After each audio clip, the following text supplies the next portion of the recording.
Welcome back, everyone. Hope you enjoyed your lunch. I did. So, going on to the next session without losing any time, the title is Expanding Real Estate Horizon, Innovation and Resilience in a Changing World. This panel will bring together industry leaders to discuss cutting-edge strategies, technological advancements, and adaptive approaches that are shaping the future of real estate.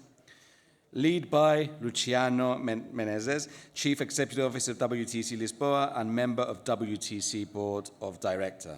He is joined by Pedro Paolo Ferreira, CEO of WTC Uberlandia, Miguel Moraes Palmeiro, Cross-Border Director of CBRE LATAM, and Mr. Ahmed Karim, Vice President of WTC Abuja. I would like to welcome you on stage.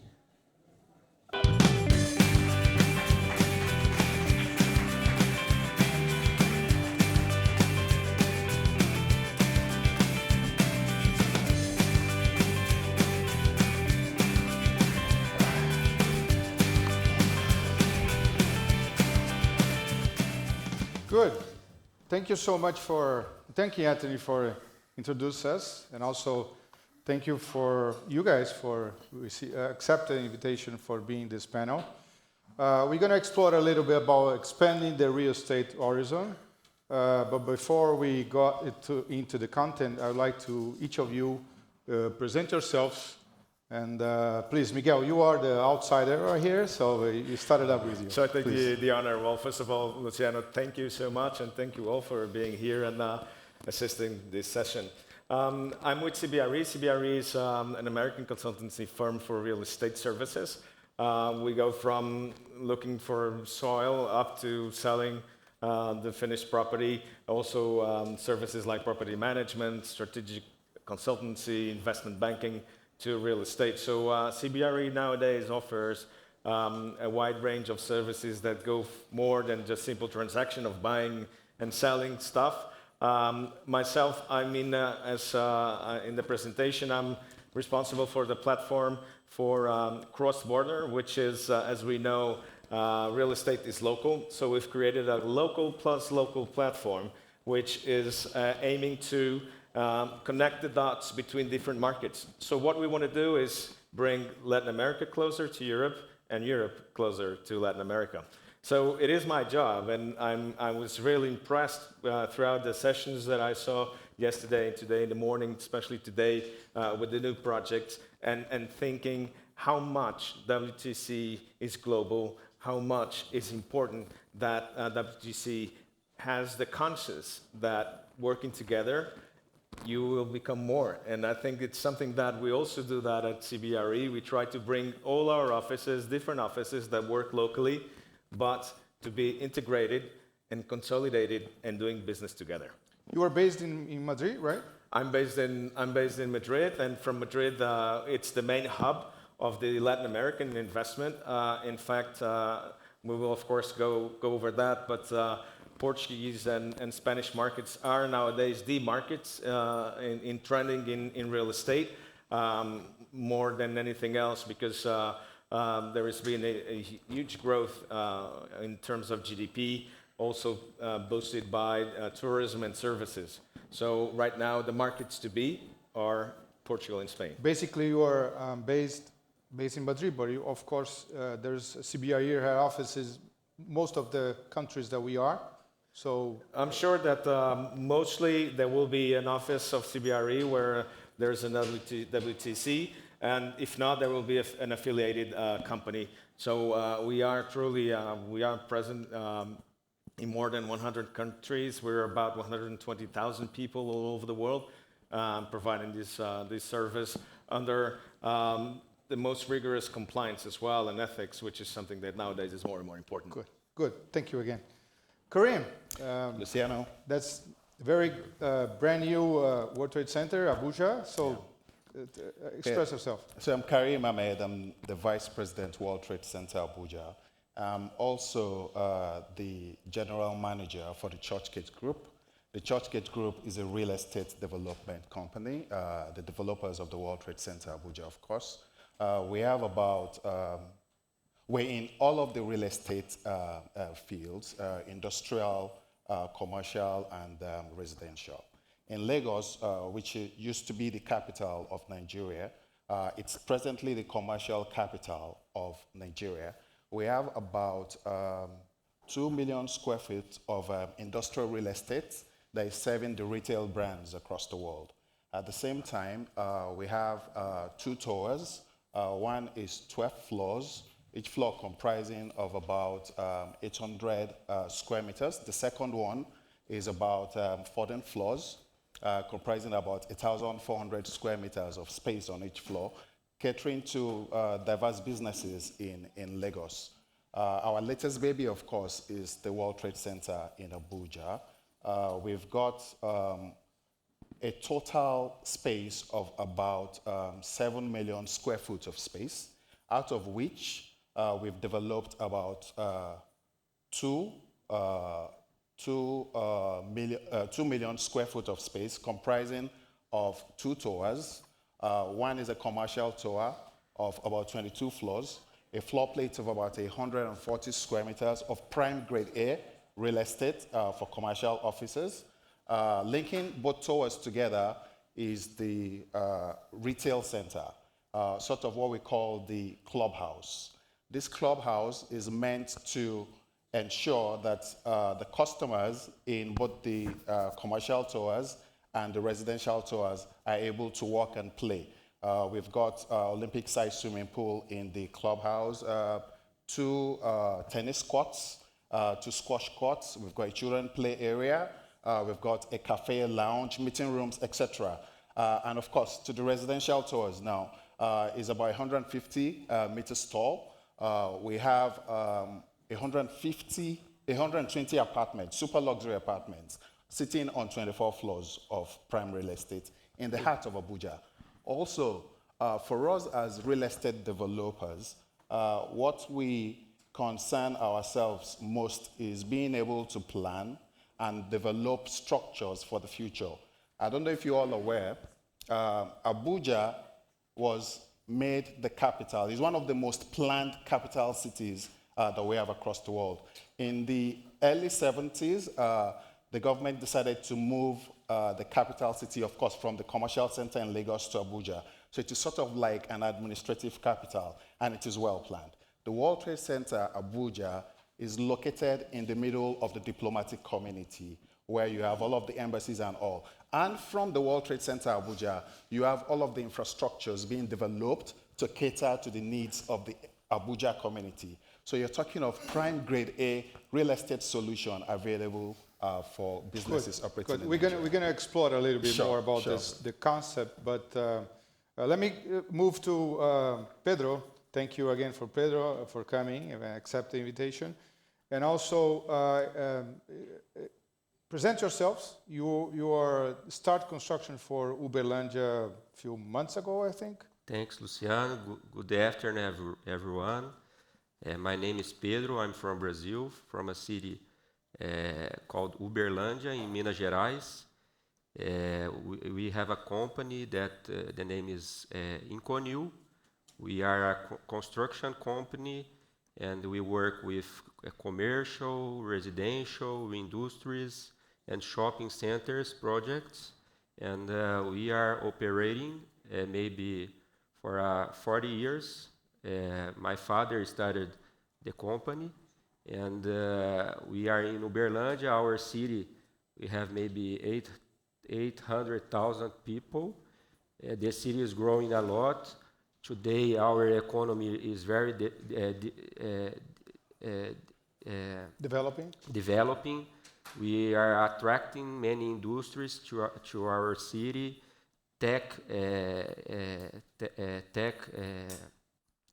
technology companies, and also the agribusiness is growing a lot in our city.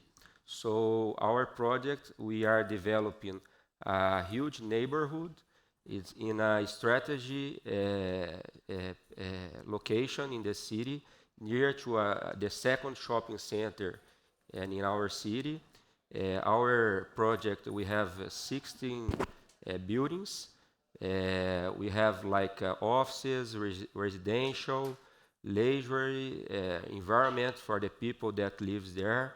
So we are very.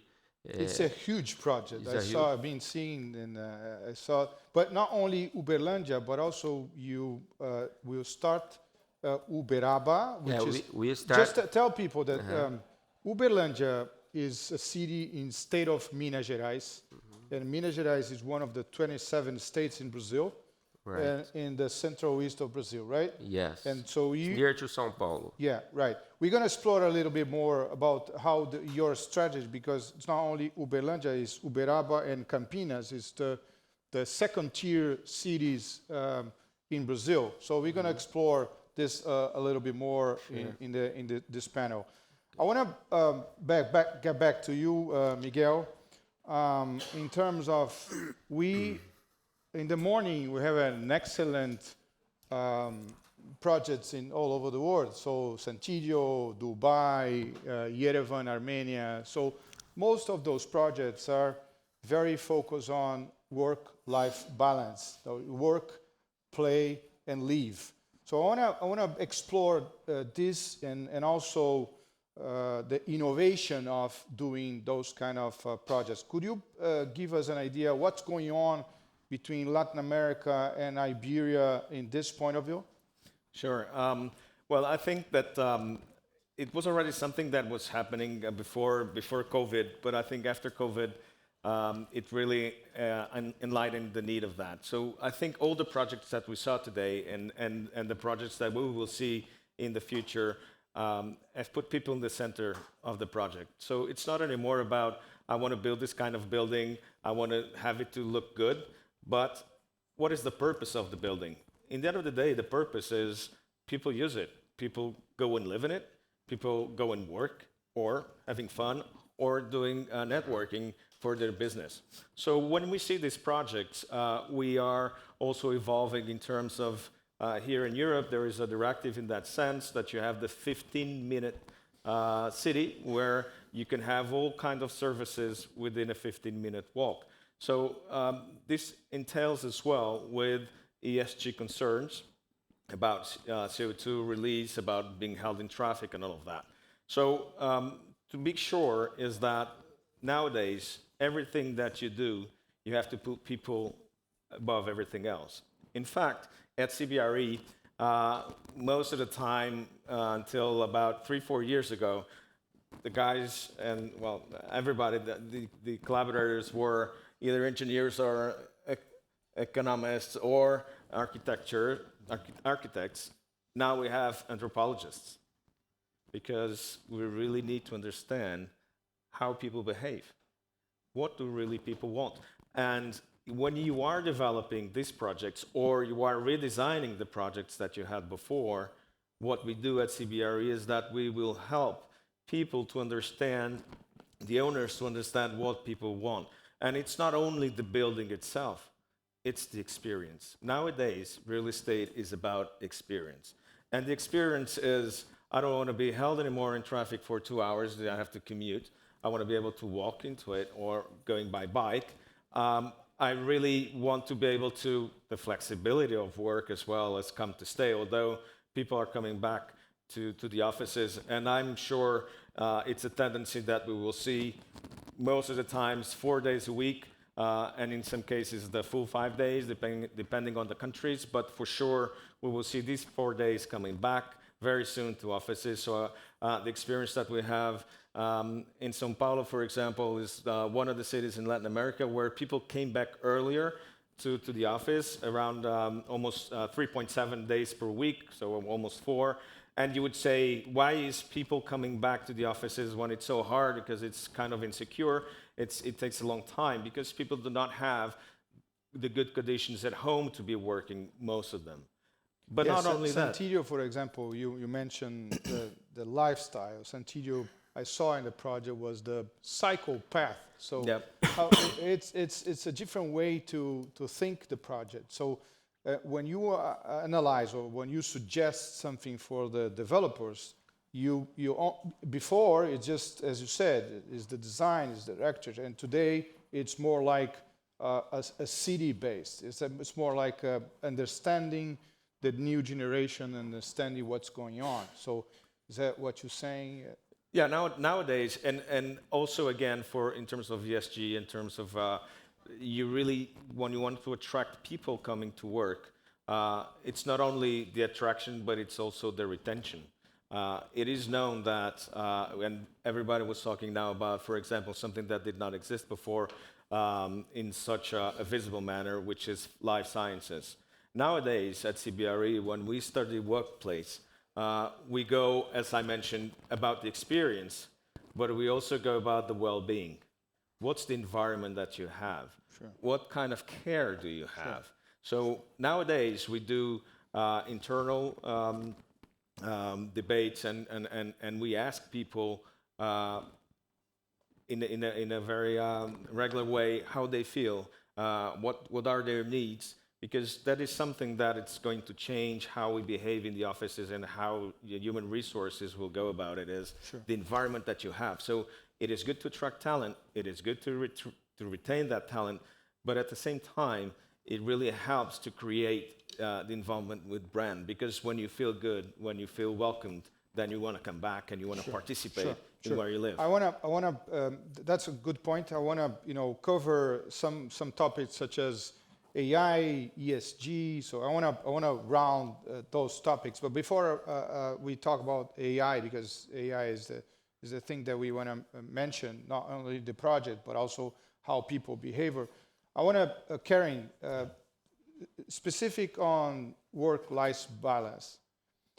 Could you explain, you said the clubhouse is in the middle of office and residential. Why is that? Could you give us advice on this? Look, for us as developers, it's important to be able to attract talent, like he said, and also be able to attract right kinds of clientele also.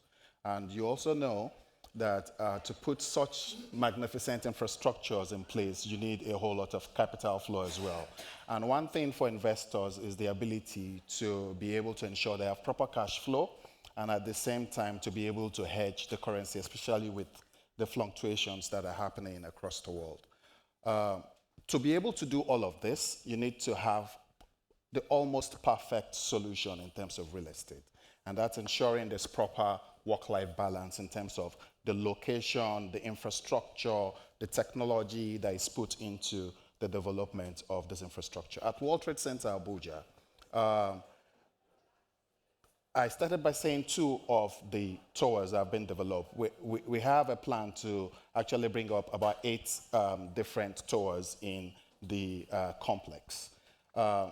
We fast-tracked the clubhouse to be able to ensure that we bring a balance between the 2 towers to ensure that we're able to attract the right kinds of clients in.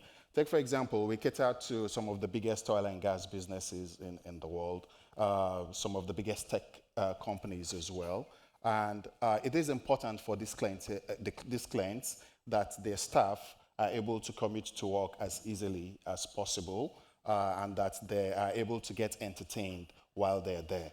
It's also important that safety and security is also assured. When you have all of this together within a particular location, you're able to manage all of these peculiar things. And it gives assurances to most of these customers that their staff are well taken care of, they have a place to play, to live, their family are well taken care of, and everything just balances and works out together. Good, good. Yeah.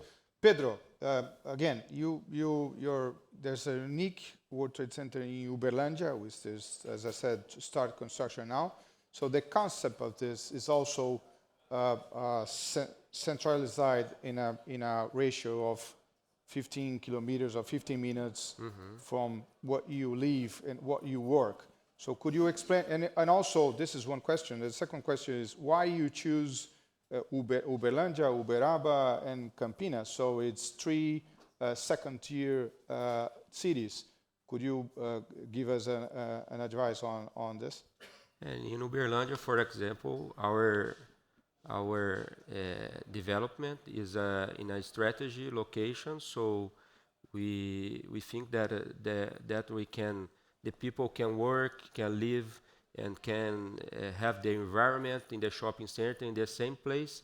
So the security that said we provide more security for the population, and also in our project we are committed to SG principles. So we are investing in a LEED certification for the project. It guarantees that the project will be sustainable, and also we have like many, how can I say, regras, né? Parameters to follow in our construction.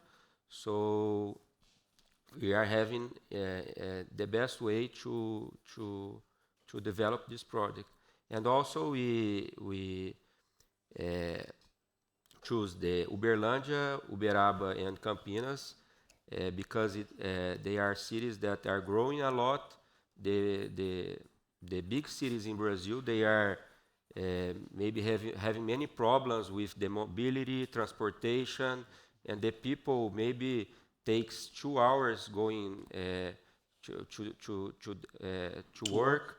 So it's very hard for these people. So they are coming to Uberlândia to have a good life, to have a good job, and to live the quality of life. It's much better in these medium cities that we are choosing. Yeah, and also security it's an issue in the first tier cities, especially in Brazil. But you touch bases on ESG. I wanna address a question to you, Miguel. What is the main issues for host the tenants wants to lease or acquire office building or something like this? How ESG is important for them?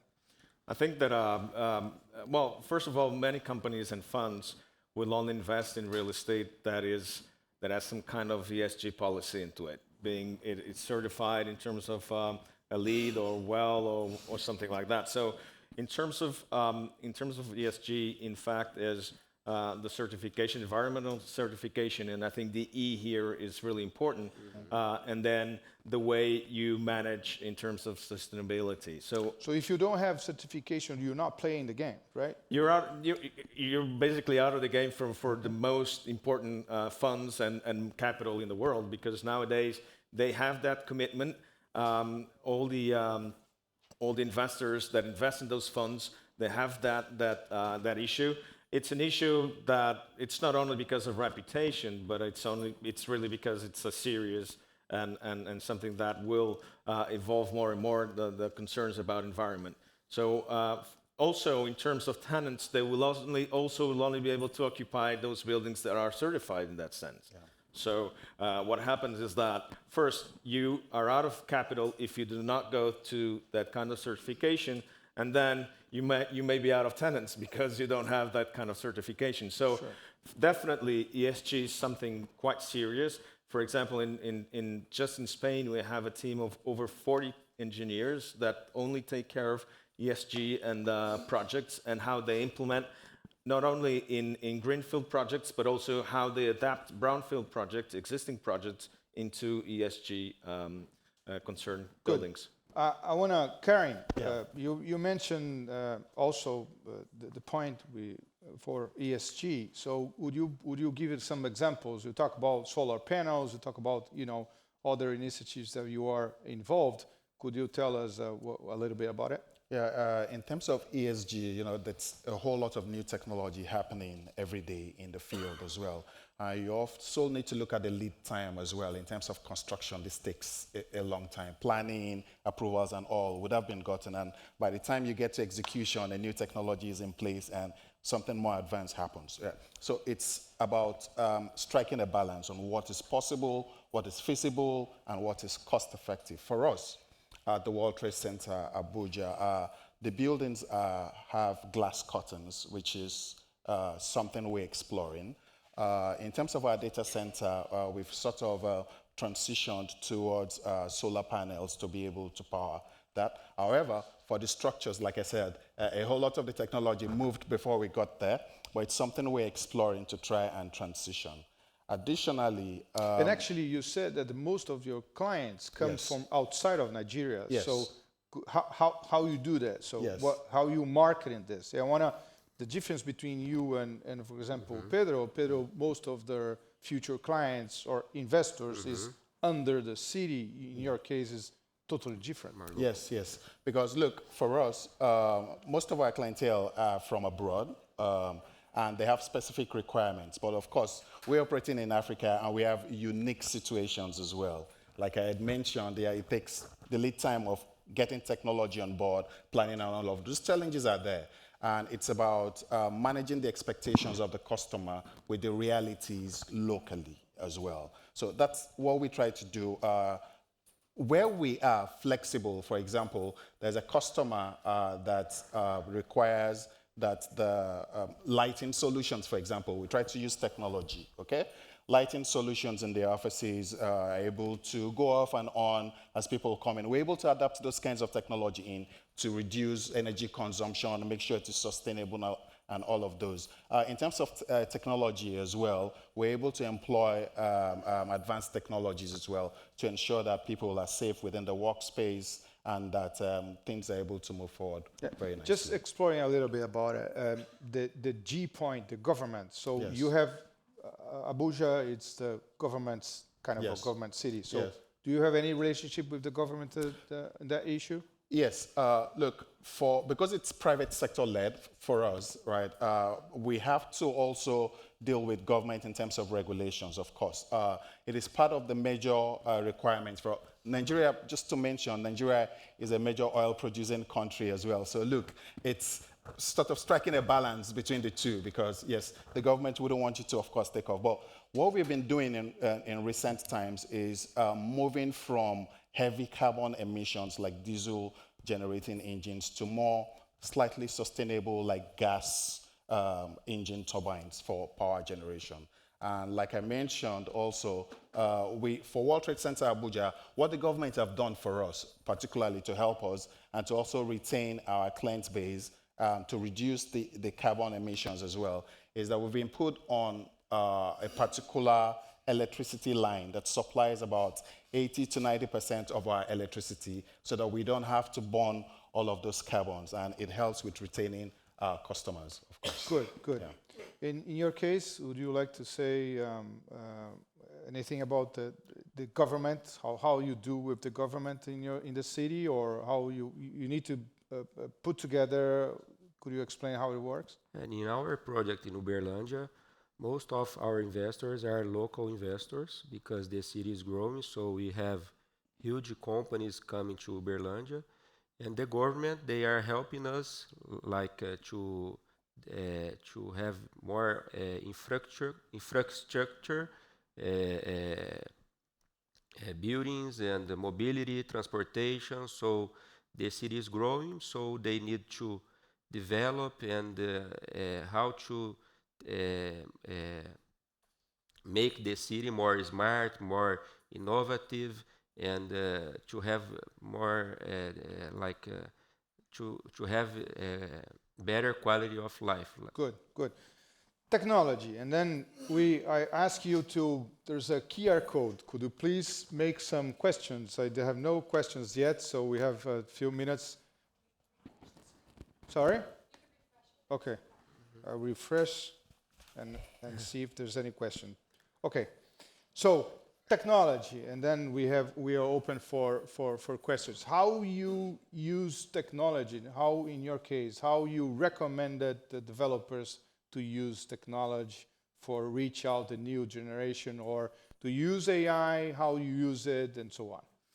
Well, AI is present. In fact, real estate is probably one of the latest industries that has been more disrupted by technology. But now we see all of the construction projects and how we develop it, and even how it will be in the future. We can see that. And for example, one of the biggest trends that we also use AI for it is how are we going to organize these buildings. Now that it relates to flexibility, the utilization of the offices, how will people behave inside it, how will I manage this building in terms of contracts. I'm going to have more flexible contracts, I'm going to have long-term contracts, and this is all about technology balanced with, again, the purpose of a building that it's made for humans. So, in fact, what we do here is we try to anticipate with models, with technological models, how the building is going to be, the impact that it's going to have, and then how people will behave inside of it. And then that translates into the strategy of commercialization, that translates in the strategy on what type of tenants are you going to have, what type of amenities you need to have, not only inside what is the private areas of the tenant, and then you need to have that kind of technology inside available for the tenant to evolve with it, but also in the common areas. What kind of amenities? So it's something that it's really, really interesting, and it's exciting to be in these times because it's going really fast, and everything is really changing, and flexibility is now the word in the motion. So it's interesting how we're talking about the experience, and those experiences need high personalization. So how high personalization is, of course, we need more technology. So Karim, could you help us on how you use it, or how you to attract the outside people from Abuja? So you need to as a good marketing tools to do it. Yeah. Could you? Yeah, look, for us, let me just give you a typical example. For our facility management, for example, is AI, of course, at the front end. That's what the customer sees, all right? So you've got personalized facilities for your staff, and you can decide and choose whatever you want. It also depends on different segmentations as well, where you decide and say, okay, these are the people who would want some sort of physical activity done. These are some people who want maybe a sit-down activity where they can just engage. Some want community engagement where they can interact with people and all of those. We have AI solutions that can deliver all of those, and it is also programmed per customer to be able to go all out and decide what kind of engagement that they want. Additionally, that's for the FM and community engagements that you mentioned. Additionally, also, in terms of things like visitor management systems and all of those, right? It's at your fingertips. You can do it on your app. You can do it on your phone. You can manage who comes in, who goes out, who is locked out, who is allowed access into the building. All of those we are exploring at the World Trade Center. Good. Abuja at the moment. Amazing. Yeah. So I think we have a question right here. Vinit, please, could you please, the technology is so good, but it's not updating it's updating, but it's not here, your question. But maybe you have not received it. Okay. Go ahead, make your question. I have a question for Ahmed. Oh, okay. So you are developing this fantastic mixed-use on-place. Thank you. You have the residential towers, you have the World Trade Center, you have the clubhouse in between, which can be used by both parties. How do you? What's your plan to sort of maintain the common areas of these which are used by both parties, and how do you fund them, the common area facility management? Okay. All right. So we have on site our facility management team, of course, right, locally. There are some parts that we, of course, contract out to the likes of CBRE and third parties. But basically, technology drives most of our activities. You're able to plan. You have automations that signals when repairs are supposed to be done, when the OEMs are supposed to come in for servicing, and all of those kinds of things. At the same time, rather than billing for the use of the common area space, what we've done as a model is to factor the cost of all of those into the rental itself, right? So take, for example, I would maybe normally lease out a square meter for, let's say, $500, right? That's the rental. There's a service charge that has to be paid on it. All of the cost of maintaining all of those general areas are built into the service cost that is paid by the customer. Yeah. So my question is more on the residential apartments, because you would have sold those apartments. Oh, okay. All right. Now they also use the clubhouse. Yes. Now, How do you recover the cost from the residents, because you're not charging any rent? no. So you're not charging any rent, but you're charging for services, right? There's a maintenance deposit that is paid yearly by the tenants. right? Whether they're tenants, whether they're owners, you have a flat fee that you pay, right? Of course, depending on what numbers are saying, you'll have it in your contract that those numbers could be reviewed from time to time. But in order for you to enjoy the services and the amenities that we offer, you have to pay for a service charge deposit. Yeah. We have another question right here. Eugenio. Right. So it would be for any one of the three of you that would like to answer it. I mean, we're facing diminishing population all over the world. And it gives me the impression that some buildings are being built for smaller families or for single people. I mean, what are you doing to somehow encourage families to live in your premises, to make it family friendly, not single people, not pet friendly, but family friendly? That's an a good open question. Who wants to answer? You want me to go? Yeah. Okay. Still the model of World Trade Center Abuja. The clubhouse answers your question, to be frank with you. We have crèche, a children play area. Already that tells you it's family oriented, right? At the same time, look, most businesses, especially for us in Nigeria, where we have the expat community coming to work in Nigeria, more companies, in order to make their staff feel comfortable, encourage them to also bring in their families and all. And they're looking for the right kinds of solutions, right, to cater to the needs of those families. We are able to provide that, and I think when we are considering developing real estate solutions, that is a critical part to ensure that your buildings are sustainable over time and that you're able to retain your tenants for much longer. Yeah, I would add to that and in the end of the day is the purpose, why you build or why you do those kind of buildings. And I think your question goes also a little bit into society in general. And in the end of the day, you need this friendliness and flexibility when you live in a city, then it will for sure attract more people, younger people, will attract more talent, and then it will give more conditions for people to maybe have bigger families in a safer environment.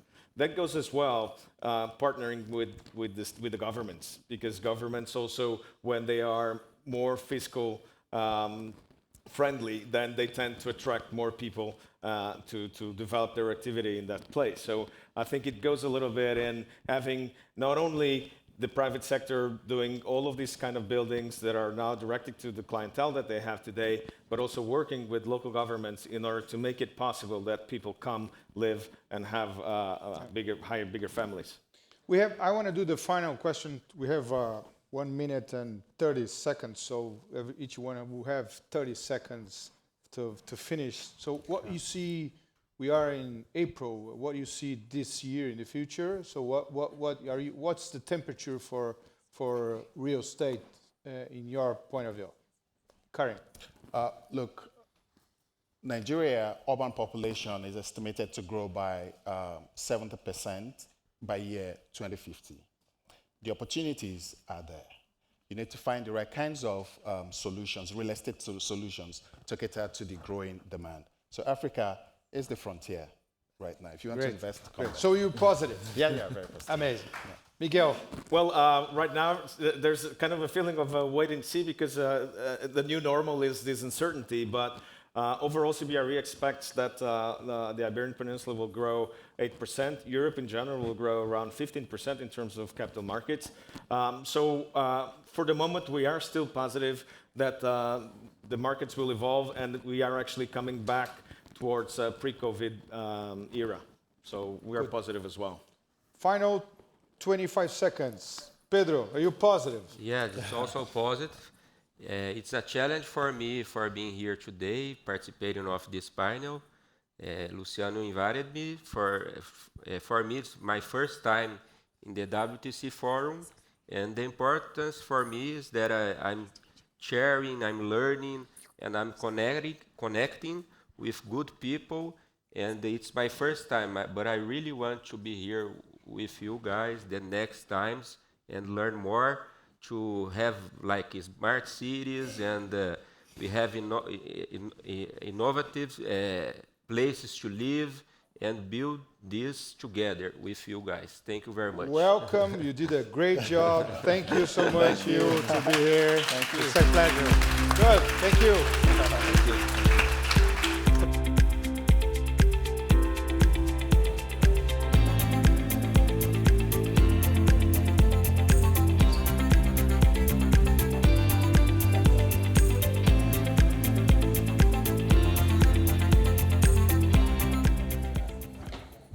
Thank you, gentlemen. Lovely session. The way it finished, I just wanted to mention something that Luciano did yesterday, but he also did today, and I think it's really important we should actually touch on it. He mentioned yesterday, basically he presented to us one of his tenants, an award winner, and the idea behind that was that he brought someone in to meet all of us. That's what the World Trade Centers do, but he's done it live. And he's done it today with Pedro, whereas Pedro came here, he's here to mingle, and it's all due to the good work Luciano and his team is doing. So I think he's doing a great job and he deserves an applause. It's a shame he's left and he hasn't heard. That's okay. So let him know. So next up on stage, the Global Spotlight World Trade Center projects in focus. This session highlights the latest projects and innovations from WTC-branded businesses around the globe, showcasing their impact on urban transformation, business ecosystems, and economic growth. To introduce this session and kick us off, please welcome Ms. Karen Kerwich, President and CEO of World Trade Center Denver, and WTCA board member. Thank you.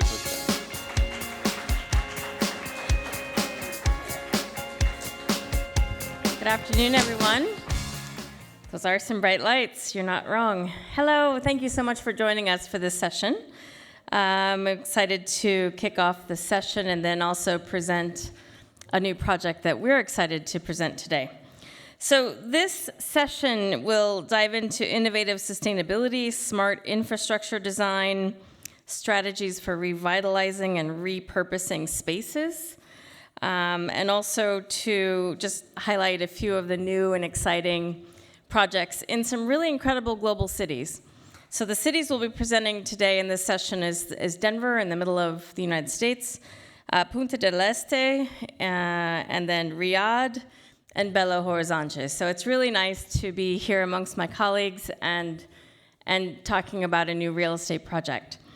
Let me go ahead and get started by presenting ours.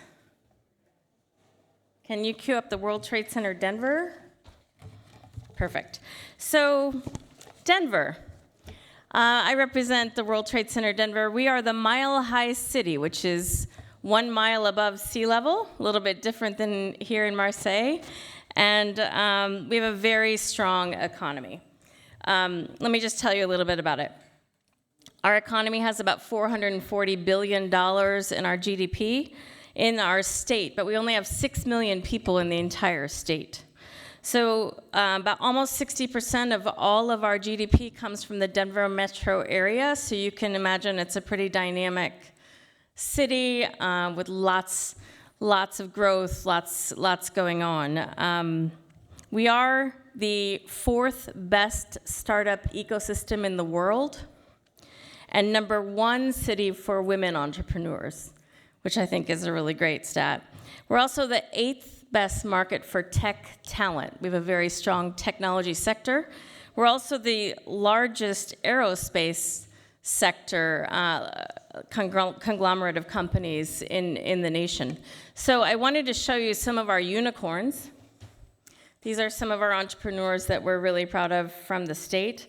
You might have heard of Boom Supersonic, the new airplane that's going to take us to new places in a matter of hours or minutes versus 10 hours or longer. So these are some of our great startups in Colorado. We also, maybe you've heard of Techstars, which is also in Europe. That started in Colorado. And it is a tech incubator and also an innovative incubator for entrepreneurs. Just some of the things that were coming out of our state. It's really an exciting entrepreneurial ecosystem. We have a very strong week called Startup Week in September, so hopefully you'll come check that out. Just to represent our global connectivity in Denver, this is something that I think we should all celebrate because it's bringing us closer together. Denver's International Airport is the 6th largest airport in the world. So we are very well connected with 193 domestic flights coming in and out and 33 international nonstop flights. So we now have flights to Tokyo, to Istanbul, several throughout Europe, and then also to the Latin America and the Caribbean. It takes less than 4 hours to get anywhere in the United States, so it does make us a central hub for connecting flights and to get it into other international cities. The reason why I present this is because many people may not even know where Denver is. It's right in the middle of the country. It makes it possible for us to speak to Europe, West Africa, East Asia, all in one day without disrupting our business day. So it just depends on what hour in the day that we could talk to someone. That central location is really important, I think. And Denver is a wonderful place to launch your new business if you are looking for a U.S. headquarters, because it's a much more welcoming, collaborative environment than the coasts. Everybody thinks of New York and LA and Miami, but I'd like to say that Denver is kind of your next best area to start a company. So let me tell you a little bit about our journey as the World Trade Center. We've been around since 1987 as a World Trade Center, so 38 years as an organization. And we're very, very strong in trade services. So usually I'm presenting on trade education, trade consulting. I'm presenting on our incubator that helps international immigrant entrepreneurs learn how to set up and start a global trade business. You'll hear us talking a lot about trade policy and trade issues. We put on 80 events per year as an organization. We're very active, always have been in trade services, but now it's really exciting to talk about real estate. So we did have a real estate partner for 27 years in the center of Denver. We were the namesake tenant for a development from our inception until 27 years passed. I actually moved us out of that building because it sort of lost its global purpose. And even though we had a few consulates still in and we had some global companies, it lost its cohesiveness. And I think that's what's really important about today in this presentation is that community of global connectivity and a global ecosystem as well as a placemaking experience really matters. And the World Trade Center with the strongest trade services can bring that to your real estate development. So we partnered with, when we moved out of that building, we put out a vision saying we'd like a new development, a new real estate development that could house our growing ecosystem with housing, hotel, corporate office space, convention space, that we can actually convene and gather as much as we do throughout the year. And the city of Denver several years ago introduced us to developers that are out of Mexico City, developing a really exciting project in Denver called Fox Park. And so it is now my pleasure to introduce our developer partner, Jose Caridano, who is the master developer at Fox Park. It's a 41-acre campus and mixed-use development. It'll be the future home of the World Trade Center, and it was a no-brainer for us to partner with Jose, and once you hear his vision, Niall, I think you'll understand why. So, Jose.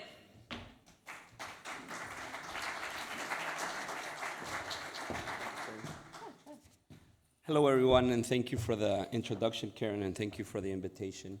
It's always a pleasure to be here and talk about vision, talk about master planning, and talk about, more important, the people that are going to be in those places. So I think one of the cornerstones for us has always been focused on the person, not the place. It has to adapt to the person, not the person to the place. So when we go out and find a new property that we want to develop or we want to take a look at and see what we're going to, we understand the person first. So one of our best options was always to look at the downtown core of the city that we were going to. And that's where we found the property that we are developing Fox Park in. The idea was to be close to downtown because of the infrastructure, was close to downtown because of the connectivity that Denver allowed us to have. But at the same time, we found that Denver and the Colorado in general is all about community. It's all about growth. It's all about sharing. It's all about education. It's all about activities. So we were very excited about being close to where everybody wanted to be. The second thing is understanding where you are and what you're going to be doing is very important. So when we started looking at of how to develop Fox Park, we said, well, what do we bring here? What should we do? And what is missing in this area? So we said, let's put together a base. And we found four key elements that we wanted to put in the development and create this community. So iconic realm and diverse multicultural experiences. One of the things that us being from Mexico and going to the United States was we can't hide that we are not from here. So multicultural was always part of the scheme. Funny enough, the neighborhood that we're in is called Globeville. Because of the global influence that it had from the beginning of the founding of Denver, everybody that came to Denver moved to that neighborhood, and it ended up being called Globeville. So for us, we're very proud to be in the global neighborhood, and now we always make fun that the World Trade Center is going back to the global neighborhood because that's where it should be, in the global neighborhood. So the other thing is dense, multi-level hill town development. So why dense? Because people like to be in a place that they can have everything. We've heard it a lot today. Live, work, play. It is the truth. You want to be in a place that you can live, work, play, but at the same time have connectivity, which was the third pillar of our design. I think connectivity brings everything into notion. We just heard it before, the 15-minute city. Well, we found our property has a multimodal station, so transportation demand management was part of our key element to designing this property. We thought, yes, cars are needed, but at the same time, cars will go away thanks to this multimodal station that the city had put in place, but at the same time, improve the infrastructure for better pedestrian and bike connections. So at the same time, when you start getting rid of cars, what happens is terraces open up, parks open up, open spaces open up, and you can create a network. One of the things that we love about Denver is anybody that you meet in Denver, you ask them where they live, and they tell you that they live close to a park. So we took this to another level and said, why don't we create a park where there wasn't a park? But at the same time, this talks about our partnerships and how we started understanding that this was a master plan, and this master plan had to bring in key partnerships for it to happen. So first of all, our partnership with the World Trade Center was incredible because they, like Karen said, shared the vision of a community, shared the vision of networking, shared the vision of culture, shared the vision of entertainment and business that we wanted to bring to the site. But at the same time, we wanted to create open spaces. So out of the 41 acres, we have 14 acres of parks, plazas, and open spaces. And what better partnership than being a partner with the Denver Botanic Gardens? The Denver Botanic Gardens are the most visited gardens in North America. So we partnered up with them. They are co-designing the open spaces. They are also going to be maintaining and bringing their educational programs. That is something that we were very proud to have. It wasn't easy to create that partnership, but at the same time, we find that anything that is not easy gives you the difference. Again, one of the most exciting and important parts of our project is the World Trade Center complex. Going back to sustainability and readaptive use, where the World Trade Center is going to be today was the Denver Post printing press. So it was a newspaper printing press. We were able to re-engineer and use the foundation of that structure and create the complex. So in the main complex that you see today, we have a hotel, 250 keys with Virgin Hotel. That is something that we're also very proud of. Virgin does one hotel per city, and they did extensive search for the developer that would be the developer for their project in Denver. They chose us. Second of all, we have the World Trade Center, which is the key to our success. I can always say that. People today and yesterday have been asking me, what does the World Trade Center do for you? It is our key. It is our open introduction to anybody. When we say we are the World Trade Center complex, we are able to bring brands like the Virgin. We have an entertainment component coming from Great Britain called Your World. That is a very exciting partnership that we have been able to do. At the same time, we have an entertainment venue that holds 2,500 people in the place. So we will be able to entertain inside and outside. A little bit of what I want to show you here. This is our main park, and we have a 1,500-person venue for outside shows. Then we have the park, which is a 7-acre park surrounded by residential. The World Trade Center is right in the middle of this. But at the same time, what we have been able to create is how it's all interconnected, and people can work, people can play, people can walk. A day in Fox Park is very simple. You shouldn't be using a car. You should be going from your house for coffee, to the gym, to work, to meet a friend, to see what's going on. We believe that we will bring a lot of cultural and entertainment events with the activation that Karen already does with her team, but an extra activation will be with our other partners like Virgin and AEG for the entertainment angle. But at the same time, people like to be in a green place. People like to be in a master plan. People like to be in a place that gives you all these things. What our responsibility as developers, and we take this very seriously, is from the beginning of construction toward the end, you keep the right partners and you keep the flexibility to be adapting to the situations, but at the same time, the soul of the project is conformed by very important partners. So World Trade Center is one of them. The Botanic Gardens is another. We have partnered up with Trammell Crow, which is the biggest office developer in the US. So they will be co-developing with us office.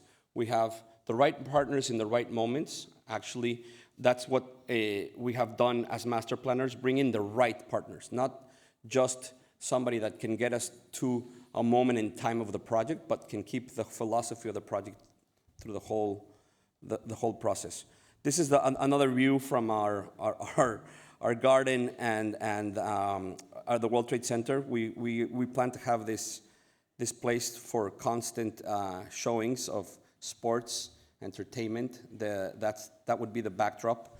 One of the most interesting things that, even though these are renders, we always say this in Denver, we are past the render mode. We are actually done with our first phase infrastructure.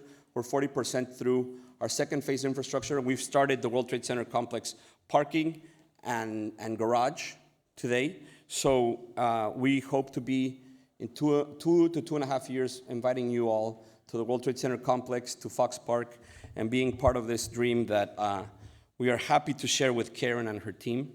I think the most exciting thing about this is the openness of Denver to receive us as foreigners, developers, and being able to master plan this in a way that we know that we will be doing significant work together in the coming years.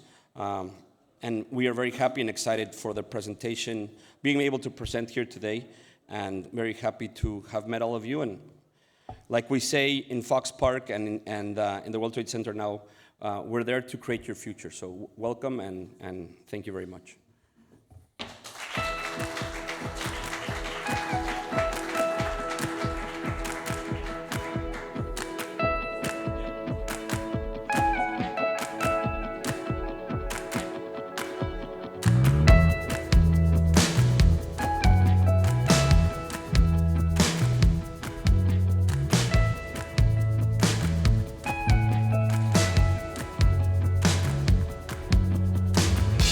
Next on stage, Ignacio Del. You're welcome to come on board.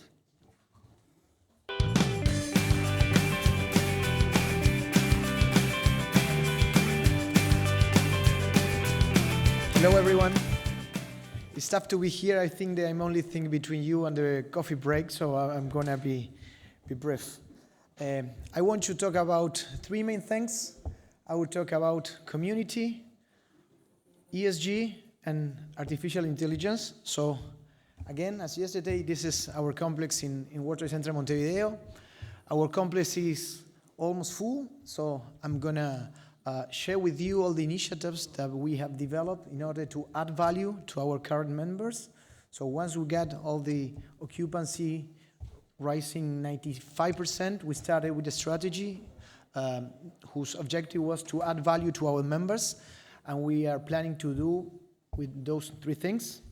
I will give you a brief numbers of World Trade Center Montevideo. We have more than 450 companies, more than 11,000 employees, with more than 200,000 square meters constructed in all our buildings, plus 35 nationalities and 2 free zones, as we explained yesterday.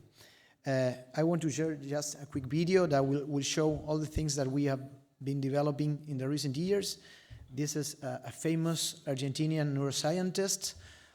This is an AI expert. All these conferences, we do it for our community, our CEOs. We also take really seriously about the inclusion. It was the webinar that we make in terms of the sustainability. The other thing that we develop is called power sessions, where we bring together the CEOs and all the C-levels all together in order to meet. We commit with wellness, so we have once a month a mindfulness session for all the people. Again, in terms of inclusion, we make a webinar about blindness, available with all of them. Once a month, we have also a winery that explains the best drinks. Again, for all the community. This is the Kids Day in Uruguay, who's in August. We have give them the opportunity to bring with your kids. This is another important thing to mention, that we have lots of alliances with local brands. This is the one that we did with Estrella Galicia, who's a famous beer company.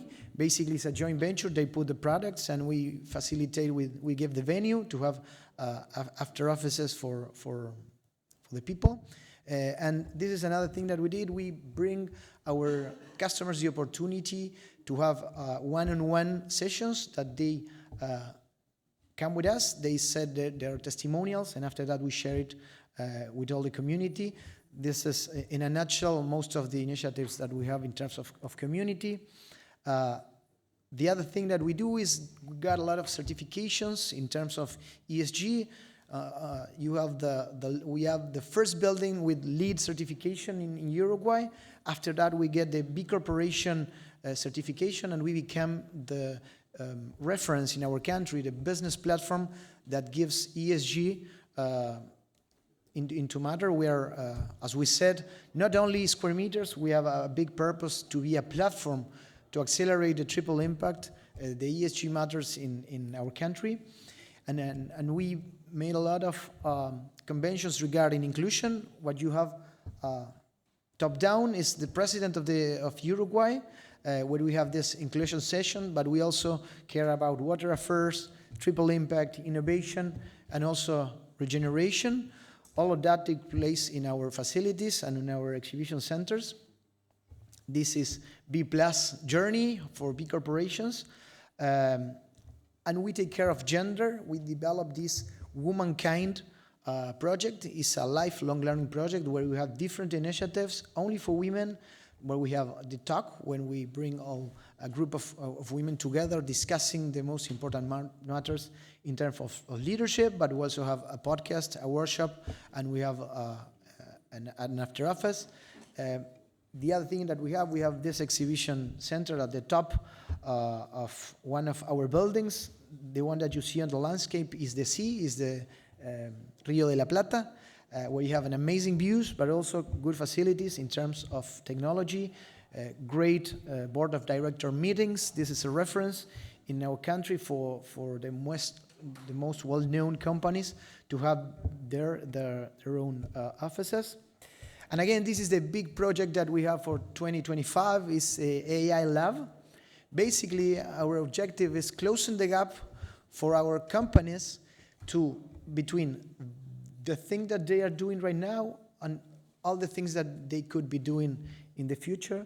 Basically, we are discovering these new opportunities through AI training. So again, in the same facility, they can educate their executives in AI at a basic level.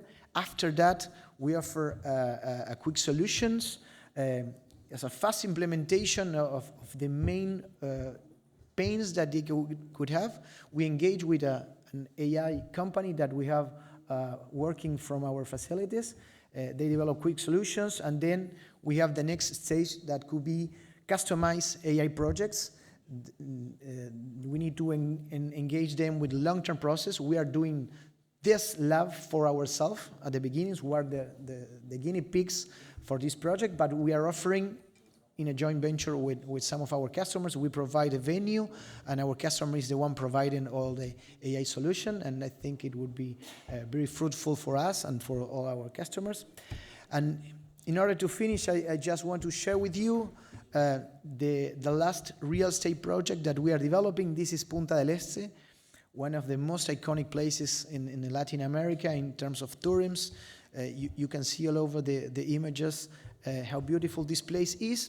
But we in World Trade Center, what we did is basically bring business to this city. It's 200,000 people, and this is the first corporate office that the city has, and we are very proud to developing the business ecosystem to that city. We will provide business centers, offices, amenities, and we hope them to work more than 1,400 people that there are jobs that are still not at the city, and we are hoping to bring this to the city, to our country, and this to become probably the next business hub from Latin America in a really well-known place in Montevideo and in Latin America in terms of tourism now with business.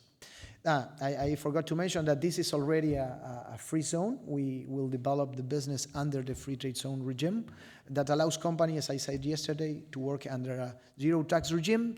And for foreigners, the personal income tax at this free zone will be only 12% fixed. So this is also an opportunity for companies to put their headquarters or their regional offices in order to have a cost-effective solution and a really beneficial tax regime.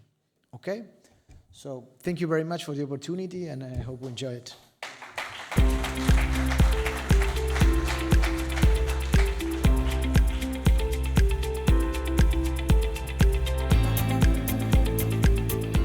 Ignacio, thank you very much. We've got a lot to learn from you. Thank you very much. Next on stage is Giovanna Barreto from WTC Belo Horizonte. You're welcome.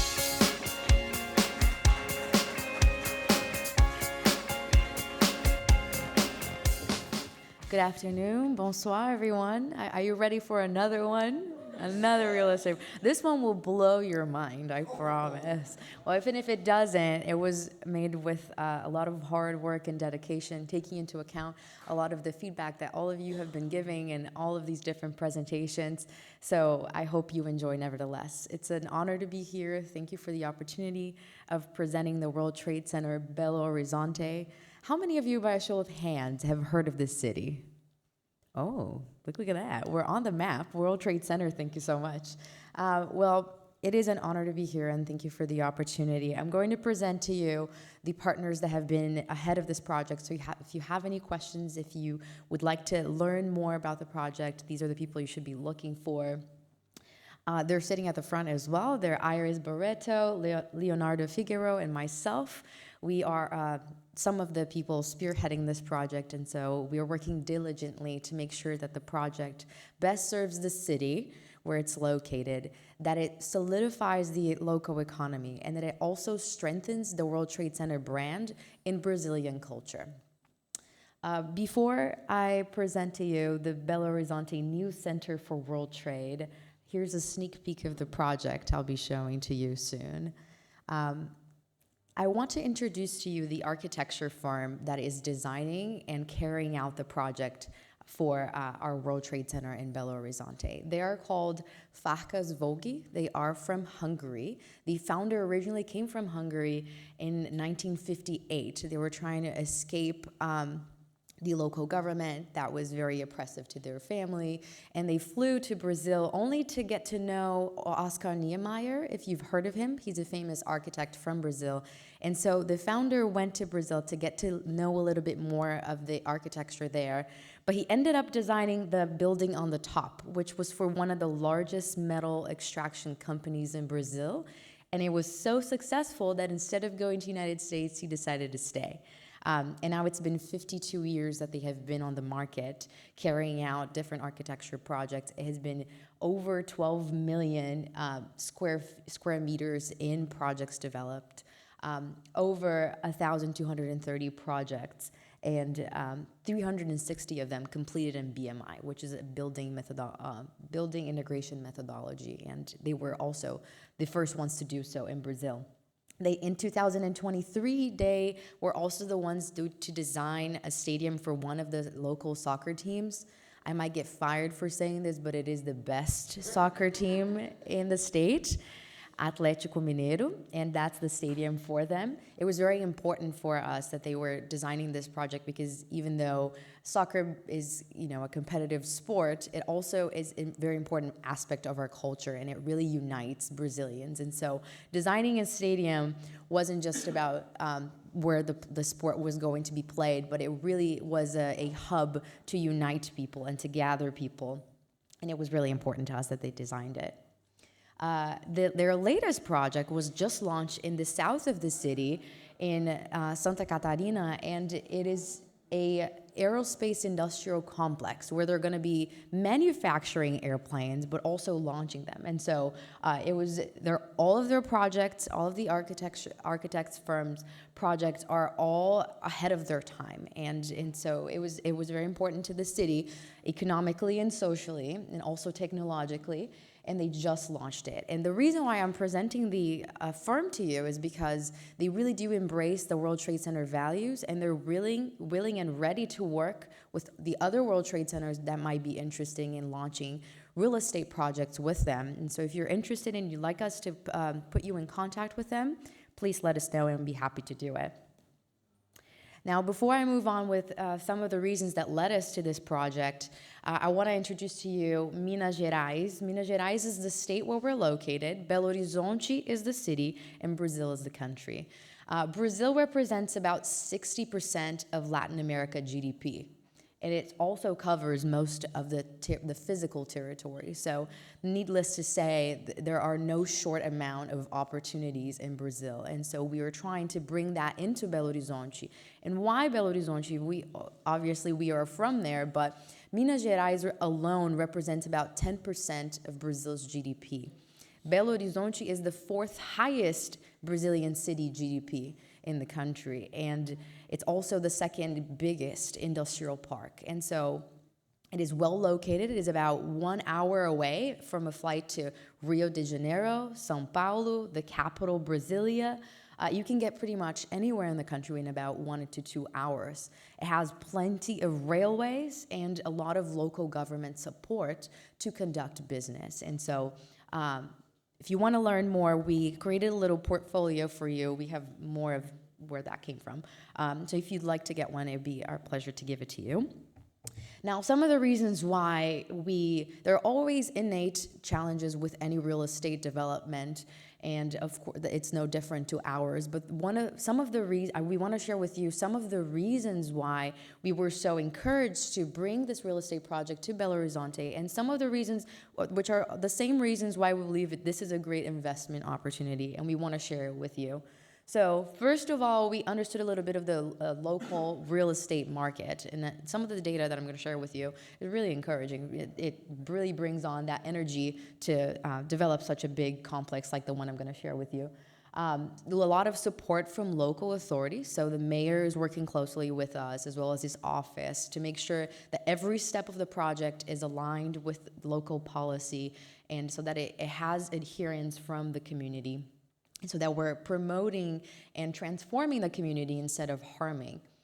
It's also a 9-minute drive from the airport, and that makes it really easy. Considering that we're launching a convention in an exhibition center, being a 1 hour away from the main cities in the country is really important because you can get a flight to go, participate in whatever convention, exposition that's happening, and then you can go back home, or you can stay at the hotel. The idea is that you are easily integrated with the development and that you're easily integrated with the city.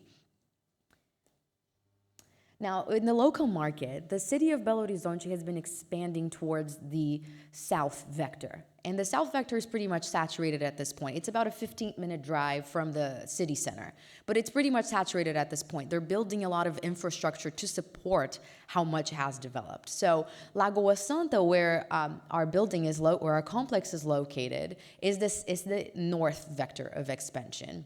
And so there's a lot of opportunity. There is an influx of new residents and professionals towards the region. A lot of people who just want a little more calm than the big city, but are also looking for modern things, for newer things. The city of Belo Horizonte is much older, and so the city of Lagoa Santa, which is a neighboring city, is really a great space and opportunity for development. There's also a really great available job market because all these people are coming in. There's a demand for mixed-use development, as is this project, because there's a lot of residential and corporate towers that have wait lists, and so people can't get spaces to rent for their offices or spaces to live, and so the city really brings in this opportunity. And the growth in the health, education, and innovation sectors.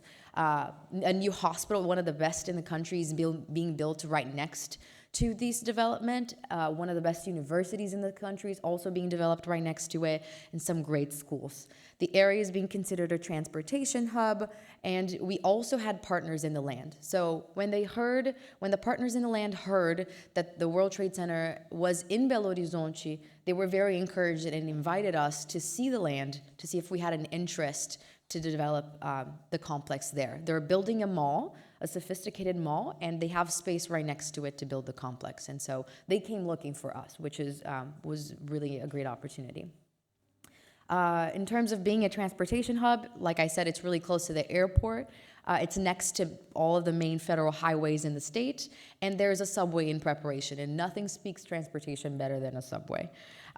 Strategic integration with Belo Horizonte, because it's about a 30-minute drive from the city center. It's also integrated with the other major cities. There are about, I'd say, 12 to 15 bigger cities around Lagoa Santa and where the complex is being developed. And there's also natural beauty. A lot of people are already drawn to the cities nearby because there are waterfalls and lakes and places to explore, and that's also an advantage. Like I said, support from local authorities. We've been working close with them to make sure that every step of the way we're compliant with their regulations. And so we've made it an all-hands work between the architects and the incorporation and the local government to make sure that they're also encouraged by the project and that they trust our work, and that once it is established in the community, that they're also our partners. As has been said by the other real estate projects being developed, we're seeking LEED certification and also compliance with other ESG principles. We want to integrate in our project work-life play, and so our WTC tower is a corporate tower that provides the work part. The live part is the residential, and the play part is both the mall that's being built right next to it, but also we're building a dome, which looks kind of like the Las Vegas Sphere, which, if you've heard about it, in a smaller proportion, but it is designed to provide this work-life play integration. These are some of the pictures of the mall that's being built right next to it. It's already on, out of 5 phases, I'd say phase 3, so it's halfway there. And we're also investing in a contemporary art space on the bottom, so a museum-like space in the bottom, and in the top we're launching an observatory. So the tower that has the observatory is there are 55 levels, so it's really high, it gets a really great view, and the idea is that we are promoting culture, and we are promoting the local participation with the building. It's not just a place that you go to work, but it's a place that you go to enjoy and observe and interact. Now, to the project. I'm going to show you a quick video of what it looks like from the outside.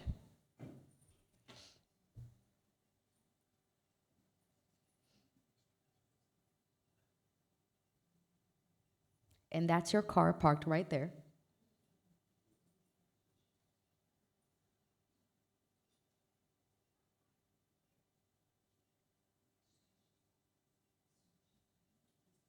On your left is going to be the corporate tower and hotel. So the first third of that tower on the left is your hotel, and then the next 2/3 are your corporate tower. They're very well separated in the bottom, and people in the hotel can't access the corporate tower, and the corporate tower can't access the hotel. But the idea is that they're integrated in one. And the two towers on the right are the residential towers. They're each 44 levels high. And there's more than 1 million square feet to be built on this complex itself. There's a convention and an exposition center on your left, which I'm going to show you, the corporate tower and the hotel, and 2 residential towers. So on this picture, like I said, the towers have been explained. That globe in the middle doesn't necessarily look like that, because the idea is that we're going to be playing different videos and showcasing different things on the globe. It's also a commercial opportunity to show partners and people who might be sponsoring the development. And this right part is a parking lot, so it's well covered just by some nice aesthetic on the outside. And then on your left, and then here on your left is going to be the convention and exposition center. It's about 7,000 square meters of convention and exposition center. And the idea is that because there's a lot of events taking place in São Paulo and Rio, and they don't have the space for it anymore, that some of them will come to us in Belo Horizonte. That is the mall right next to it, the complex, and that's the main federal highway that takes you to the airport. Now, some reasons to invest, like I said, government incentives. In the past 6 years alone, our city has received about $80,000 billion in private investments. Our city's economic frontier is expanding towards where the WTC is being developed.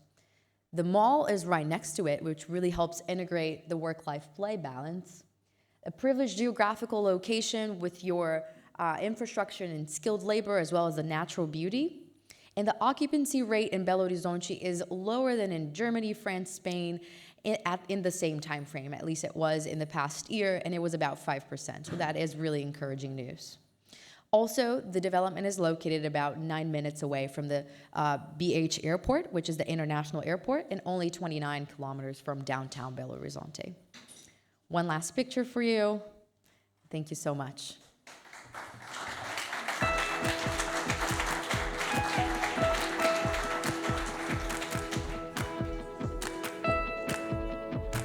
Giovanna, thank you very much.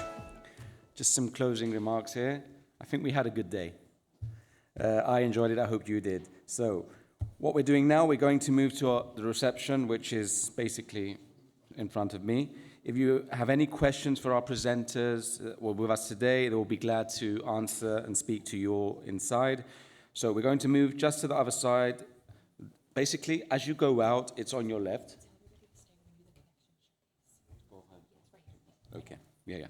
Okay, so as you go out, it's going to be on your left, but at 5 o'clock, it would be ideal if you could all be here. Are we going to do it now? Yes. We're doing it now. So stay where you are.